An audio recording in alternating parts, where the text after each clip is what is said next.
வணக்கம் நண்பர்களே. விஜய் சேதுபதி ரசிகர்கள் அனைவரும் மகாராஜா படத்தை ஏன் விரும்புகிறார்கள் தெரியுமா? அது ஒரு மெகா ஹிட் படம் என்பதால் தான். நம் விஜய் சேதுபதி நடித்த மகாராஜா திரைப்படம் பாக்ஸ் ஆபீஸை தூள் கிளப்பிவிட்டது.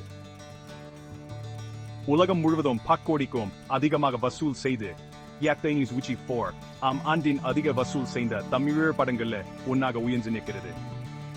இந்தியாவில் மட்டும் 80.83 கோடி ரூபாய் வசூலித்து அசத்தியுள்ளது. அசத்தீவு வெளிநாட்டு ரசிகர்களையும் மாற மறந்துவிடக்கூடாது. அவர்கள் மொத்த வசூலில 4.5 கோடி ரூபாய் பங்களித்துள்ளனர். இது உலகம் முழுவதும் கோடி ரூபாய். விஜய் சேதுபதியின் கவர்ச்சியும் விறுவிறுப்பான கதையும் மகாராஜாவை தடுக்க முடியாத சக்தியா மாற்றியுள்ளது. எனவே அங்குள்ள அனைத்து ரசிகர்களுக்கும் இந்த வெற்றி உங்களுடையதும் சூட. தொடர்ந்து தரவு தாருங்க, உற்சாகப்படுத்துங்க, இன்னும் பல வெற்றி படங்களுக்கு வாழ்த்துக. மகாராஜாவுக்கு நீண்ட ஆயுள்.